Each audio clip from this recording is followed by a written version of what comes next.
Hello everyone, I am Adesh. Welcome to our channel. So आज हम बात करेंगे न्यूट्रिशन के बारे में। हमें ये समझना बहुत ज़रूरी है कि न्यूट्रिशन प्लान और डाइट प्लान हर एक इंसान के लिए अलग अलग है, based on their body height, body weight, body composition, age, activity level और हार्मोन्स। हम एक डाइट प्लान और एक न्यूट्रिशन प्लान हर किसी को देख के सेम रिजल्ट एक्सपेक्ट नहीं कर सकते। न्यूट्रिशन पिरामिड में सबसे इम्पोर्टेंट चीज़ आती है, सबसे पहले है कैलोरीज, 2 नंबर पे आता है macro nutrients and fibres, third पे आता है माइक्रो न्यूट्रिएंट्स एंड हमारा वाटर, और फोर्थ पे आता है हमारा मील फ्रीक्वेंसी एंड टाइमिंग, और लास्ट फिफ्थ में आता है सप्लीमेंट्स। स्टेप बाय स्टेप हम देखेंगे। फर्स्टली आता है हमारा calories. Calories is a energy unit. अगर आपको वेट लॉस करना है या फैट लॉस करना है तो आप कैलोरी डेफिसिट में जाओगे। फॉर एग्जांपल, आपकी मेंटेनेंस कैलोरीज से आपको कम कैलोरीज खानी पड़ेंगी, उसे हम कहते हैं कैलोरीज डेफिसिट। अगर आपको वेट गेन करना है या मसल गेन करना है तो आपको आपकी मेंटेनेंस कैलोरीज से ज़्यादा कैलोरीज खानी पड़ेंगी, तो उसे हम बोलते हैं कैलोरीज सरप्लस। सेकेंड है हमारा macronutrients. What are the macronutrients? First is protein, second is carbohydrates and third is fats. पहले देखते हैं protein. Why protein so important to your body? जब भी आप दिन में ट्रेनिंग करते हो, कोई भी एक्सरसाइज करते हो, तो आपकी मसल्स ब्रेक डाउन होती है, मसल्स टूटती है। तो उस मसल्स को रिपेयर करने के लिए प्रोटीन की आवश्यकता पड़ती है, और उस मसल्स को ग्रो करने के लिए प्रोटीन बहुत ही इम्पोर्टेंट रोल प्ले करता है।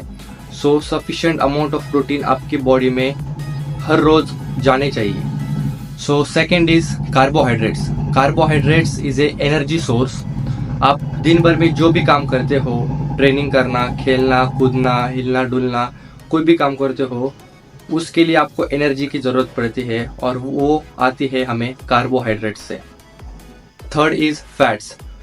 हमें फैट बहुत ही इम्पोर्टेंट है बॉडी के लिए। वो आपकी ब्रेन फंक्शनिंग और हार्मोन प्रोडक्शन के लिए बहुत ही इम्पोर्टेंट है। अगर आप सफिशिएंट अमाउंट ऑफ फैट नहीं ले रहे हो, अगर आप बिल्कुल भी फैट नहीं ले रहे हो, तो आपकी ब्रेन फंक्शनिंग अच्छे से नहीं होगी, आपका दिमाग काम नहीं करेगा। तो आपको फैट्स बहुत ही इंपॉर्टेंट है आपकी बॉडी में। अगर लोग बोल रहे हैं कि फैट मत खाओ, ये मत खाओ, आपकी बॉडी में फैट्स चाहिए, बट सफिशिएंट अमाउंट में चाहिए। उसके साथ हम बात करेंगे फाइबर्स। आप दिन भर भी जो भी कैलोरीज कंज्यूम करते हो, जो भी होल फूड्स कंज्यूम करते हो, उस फूड को डाइजेस्ट करने का काम करता है fibre. Recommended fibre intake for daily is 10 ग्राम पर 1000 कैलोरीज। अगर आपका 20 to 25 ग्राम है डेली इनटेक फाइबर का, तो it's good. Now third is micronutrients. What are the micronutrients? They are vitamins and minerals. जो हमारी बॉडी को रिपेयर एंड रिकवरी करने के लिए बहुत ही इम्पोर्टेंट है। आप जब भी कोई भी फूड कंज्यूम करते हो, आपको मैक्रोन्यूट्रिएंट्स के साथ साथ माइक्रोन्यूट्रिएंट्स भी मिलते हैं। कभी कभी कैसा होता है, आप कोई भी रॉ और होल फूड कंज्यूम करते हो, आपको sufficient amount of minerals and vitamins नहीं मिलते, तो उस समय उस कमी को पूरा करने के लिए कुछ लोग मल्टीविटामिन्स भी लेते हैं। उसके साथ हम बात करेंगे water.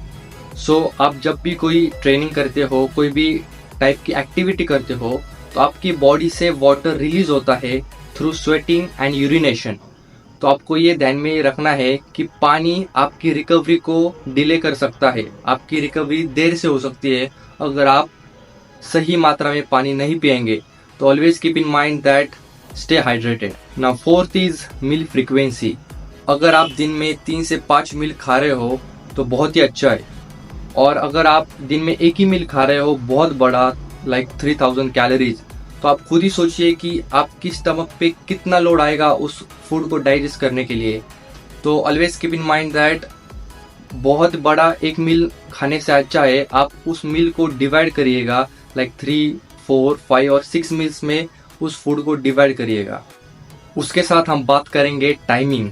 Timing is very important, because gym से पहले और जिम के बाद का जो टाइम होता है उसको बोलते हैं हम विंडो ऑफ ग्रोथ।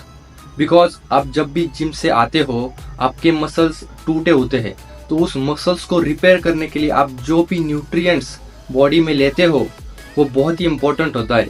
इसलिए टाइमिंग बहुत ही इंपॉर्टेंट है, आप किस टाइम पे कौन सा खाना खा रहे हो। एंड लास्ट एंड फिफ्थ हम बात करेंगे सप्लीमेंट्स। सो आप ये 4 चीज़ें प्रॉपरली फॉलो कर रहे हो, कैलोरीज, मैक्रोन्यूट्रिएंट्स, माइक्रोन्यूट्रिएंट्स, मील फ्रीक्वेंसी, अगर ये आप प्रॉपरली फॉलो कर रहे हो तो आपको सप्लीमेंट्स की कोई ज़रूरत नहीं है, क्योंकि ये चीज़ें आपके बॉडी में प्रॉपरली फंक्शन कर रही है। Because supplements are just 5% of your nutrition. अगर आप ये 4 चीज़ें प्रॉपरली नहीं कर रहे हो तो सप्लीमेंट्स आपके बॉडी में कोई नया काम नहीं करेगा, कोई जादू नहीं करेगा। तो सप्लीमेंट्स लेने से पहले आपको ध्यान में रखना है कि आपकी जो भी मैक्रोन्यूट्रिएंट्स है, माइक्रोन्यूट्रिएंट्स है, वो आप सही से ले रहे हो, तभी आप सप्लीमेंट्स के बारे में सोचिएगा। तो ये था न्यूट्रिशन के बारे में। अगली वीडियो में हम बात करेंगे how to calculate maintenance calories. आप अपनी मेंटेनेंस कैलोरीज को कैसे काउंट करेंगे। सो अगर आपको ये वीडियो अच्छा लगा तो please give it a like and subscribe. I am Adesh, signing of.